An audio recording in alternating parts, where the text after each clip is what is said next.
Zen Buddhism and Nestorianism. 10 ox-herding pictures.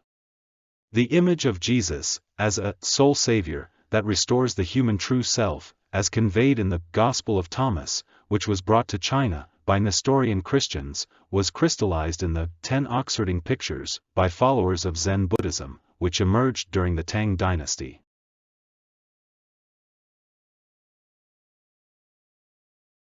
The parable of the lost sheep. Jesus said, "The kingdom is like a shepherd, who had 100 sheep. One of them, the largest, went astray. He left the 99, and looked for the one, until he found it. After he had toiled, he said to the sheep, 'I love you more than the 99. Gospel of Thomas verse 107.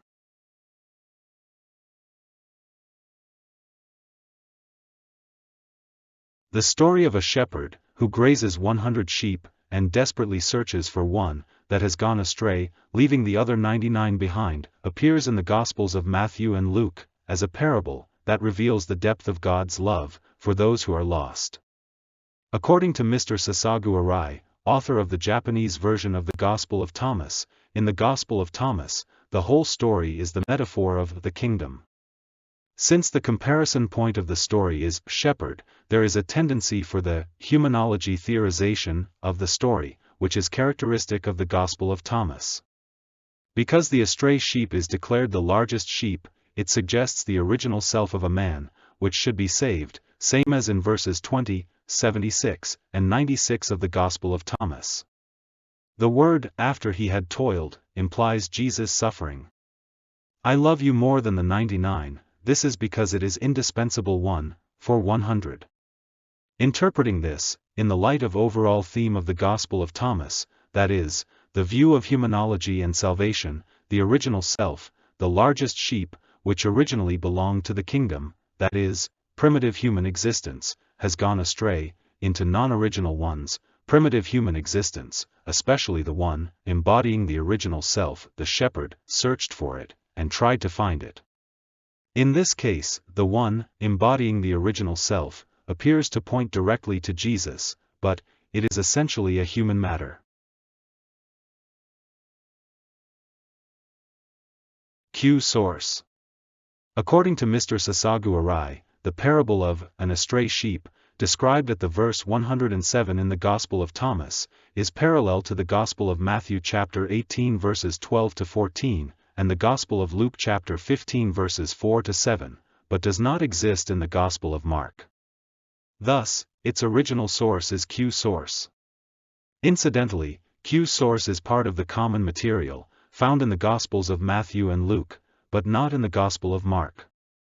Q source was hypothesized by 1900, and is one of the foundations of most modern Gospel scholarship. According to Mr. Arai, the old lore remains in verse 4 of the Gospel of Luke, rather than verse 12 of the Gospel of Matthew. Verse 13 of the Gospel of Matthew is close to the Q source. Verses 5 to 6 of the Gospel of Luke is a rewriting of the Q source by Luke. Both the Gospel of Matthew verse 14 and the Gospel of Luke verse 7 are edited phrases by Matthew and Luke. On the other hand, as for the verse 107 of the Gospel of Thomas, the edited phrases of the Gospel of Matthew and the Gospel of Luke have been removed, and the archetype of the Q source has been preserved as a whole.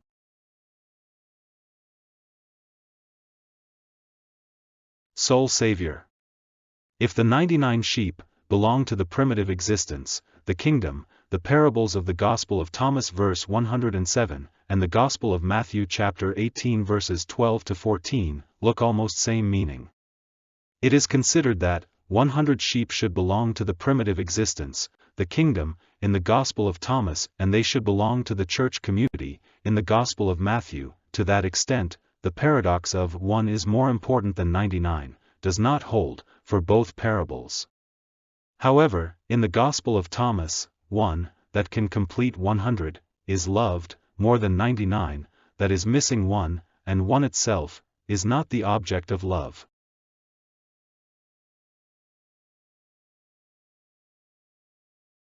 This point is clearly pointed out by the interpretation of the astray sheep of the Gospel of Truth Evangelium Veritas, which was included in the Nag Hammadi texts, along with the Gospel of Thomas.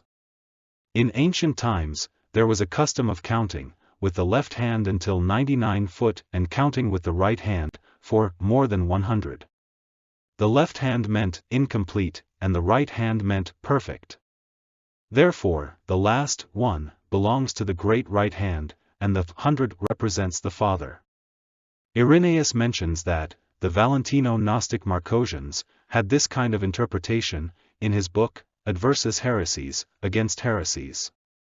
In any case, the Gospel of Thomas adds the phrase the largest sheep to the parable of the astray sheep, and uses this as the motive for the shepherd's hardship, and finally let Jesus himself say, I love you more than the 99, and, in this way, portrays the image of Jesus as a soul savior that restores the human true self. The cattle herding koan. Time passed to the Tang dynasty in China. A monk was working in the kitchen pantry. His master came over and asked, What are you doing? The monk replied, I'm letting the cattle graze. The master then asked again, How do you do it? The monk replied, When the cattle go to the fields to graze, I pull the reins. The master nodded with satisfaction, saying, I see, I see. Jingda Chuandeng Lu.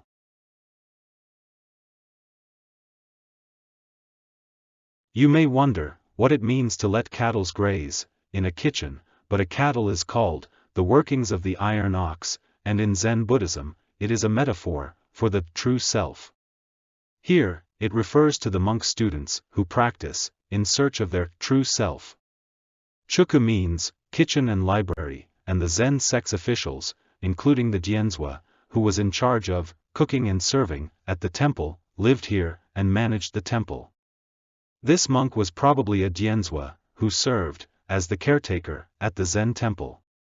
Since the Jianzhua was in charge of taking care of the Yunshui student monks, the monk would have answered, he is grazing the cattle.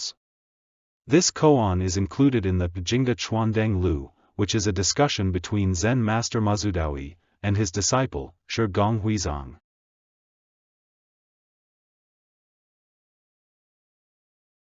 Kitchen pantry and 3 gates. At the later period of the Tang dynasty, and the 5 dynasties and 10 kingdoms period, in China, Zen master Yunmen Wenyan, who lived at Yunmen Monastery, on Mount Yunmen in Shao district of Guangdong province, and to have established one of major sects of the Zen Buddhism, called Yunmen School, one day, delivered a sermon to the congregation and asked, Everyone has his own bright light. When you look at it, you don't see it, and it's dark and dim. What is everybody's light? He himself answered, on their behalf, the kitchen pantry and 3 gates. Again he said, a good thing isn't as good as nothing.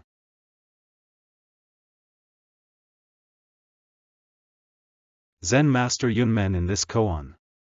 Koans are subjects which Zen masters give their students in the meditation hall, recorded in the Blue Cliff Record, Case 86, appears to have played soliloquy. Subtracting his birth year from his death year, Master Yunmen should have enjoyed longevity of 85 years old. Apparently, this koan seems to have been expressed the full scale of enlightenment that the Zen master reached over his lifetime.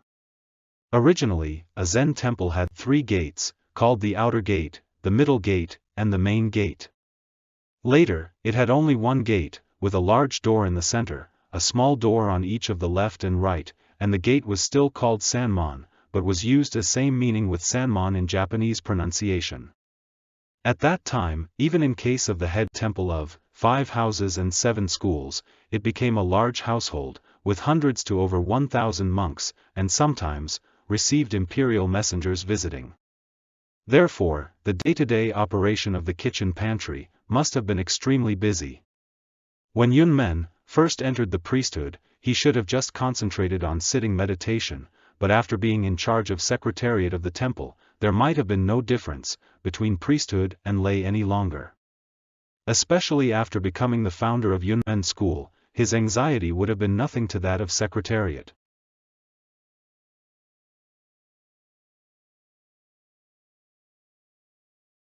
Ten ox herding pictures.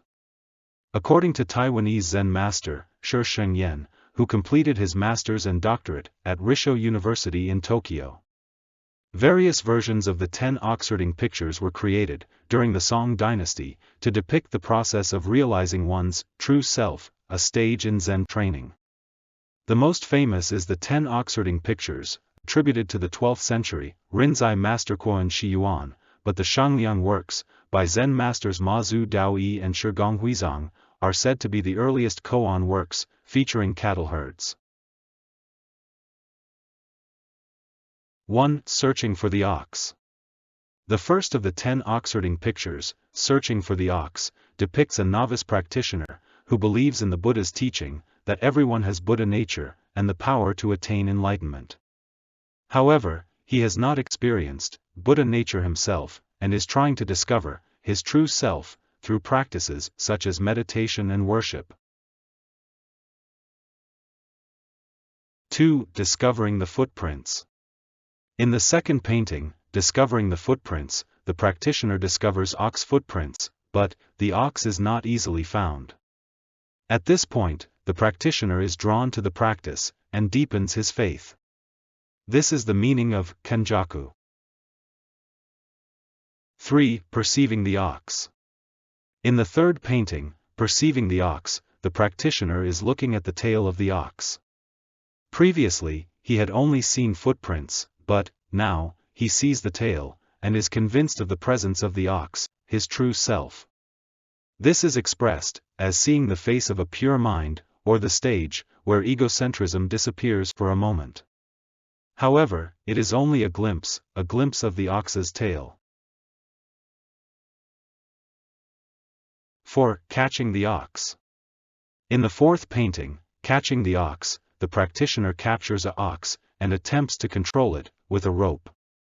The practitioner realizes his Buddhahood, but is tormented by worldly desires, such as greed, anger, resentment, and bitterness, and finds that enlightenment is not permanent.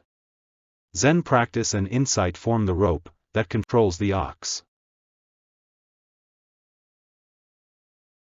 5. Taming the Ox. In the fifth painting, Taming the Ox, a saintly practitioner is pulling a rope and guiding an ox with ease. He has attained the 11th to 40th stages of Mahayana Bodhisattva practice.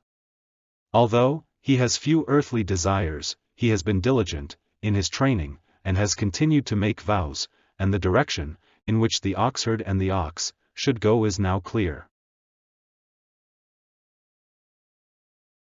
6. Riding the Ox Home. In the sixth painting, Riding the Ox Home, the oxherd plays his flute, and rides effortlessly on the back of the ox. This corresponds to the first rank of Bodhisattva, or the 41st stage of Bodhisattva practice. The practitioner no longer needs to make conscious effort, he continues his practice, makes a vow, and the cow simply continues on its way. The practitioner can take appropriate action according to each situation. 7. The Ox Transcended. In the seventh painting, the ox transcended, the ox has disappeared, and only the practitioner remains. This stage is between the 1st and 8th Bodhisattva ranks, and between the 41st and 47th stage of Bodhisattva practice. The beginning of the practice is like swimming upstream, and requires great effort, but, eventually the swimmer becomes one with the water. The practitioner becomes effortless, and practices spontaneously, without concern for goals or objectives. 8. Both Ox and Man Transcended. In the eighth piece, Both Ox and Man Transcended, both the ox and the oxherd have disappeared, leaving only the circle, that is the frame of the painting. In other words, in the seventh piece, the ox, which represents the object, has disappeared, and in the eighth piece, the subject has also disappeared, leaving nothing. There is no goal, no practitioner. 9. Reaching the Source. The ninth painting, Returning to the Source, depicts mountains and rivers. A novice practitioner sees mountains and rivers, but makes no attempt to recognize them. However, an expert sees mountains as mountains, and rivers as rivers. He has returned to this world. Everything exists, except attachment. There is no longer any practice, or non-practice, no wisdom, or worldly desires. Everything is perfect, everyone is a Buddha, and the environment is a Buddha land. 10. In the world. The 10th piece, Ru Chan Chue Shou, depicts a beggar, and a monk with a big belly, and tattered clothes. The beggar represents suffering, and the monk represents a monk, who has completed his training. The monk left the serenity of the mountains, and returned to the secular world, to save all sentient beings. He is free from worldly desires, but, because he sees others suffering, he willingly extends a helping hand to all sentient beings who are in trouble on the path.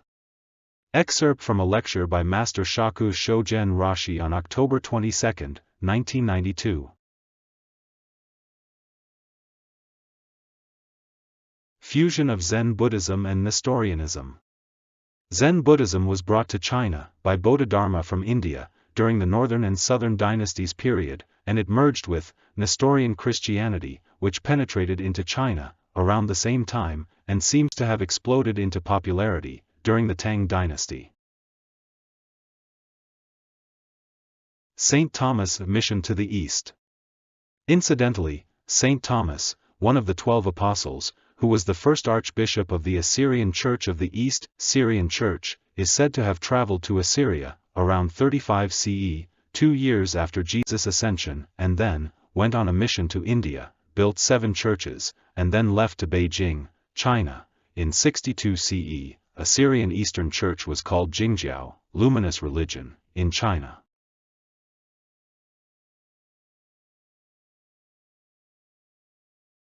Daqin Jingjiao Popular Chinese Monument, Nestorian Stele. In 635 AD, Alapen, Abraham, led 21 Jingjiao followers, headed to China, and met Emperor Taizong of the Tang Dynasty, and presented a Chinese translation of the Bible. Then, Jingjiao was officially authorized to propagate in China. These facts are recorded on Daqin Jingjiao Popular Chinese Monument, Nestorian Stele, which was discovered in Xi'an in the 17th century by the Society of Jesus, Jesuits. However, this is an official record, and it appears that the Jingjiao followers had been preaching in China before then. Keitai Kinmei Dynasty and Nestorianism. However, as early as 197 AD, in the 8th year of the reign of Emperor Chuai, the 14th emperor, after Emperor Jimmu, King Koman of Yuzuki, a Christian country in Central Asia, came to Japan with his retainers. The Nihon Shoki records, in this year, King Yuzuki came from Beach. Later, during the reign of the 15th emperor, Emperor Ajin, it was added that King Koman's son came to Japan with 18,670 people. This is thought to be the origin of the large-scale migration of the Hada clan, a Christian religion known as Nestorianism, to Japan. Hada Kawakatsu, the leader of the Hada clan, was a close aide to Prince Shotoku, and contributed, not only to flood control and industrial development, but also to the religious policies of the Yamato court. By the way, the 26th Emperor Keitai had 3 sons, who became Emperor Unkan, Emperor Senka, and Emperor Kinmei. According to the Honsho coin Junroku, compiled in the early Muromachi period, Emperor Unkan had a son, named Prince Toyohiko, who is said to be the same person as Hada Kawakatsu. If this is the case, Emperor Keitai was also a descendant of the first emperor of Qin, who came from Korea, and was a member of the Hada clan, a Nestorian Christian sect.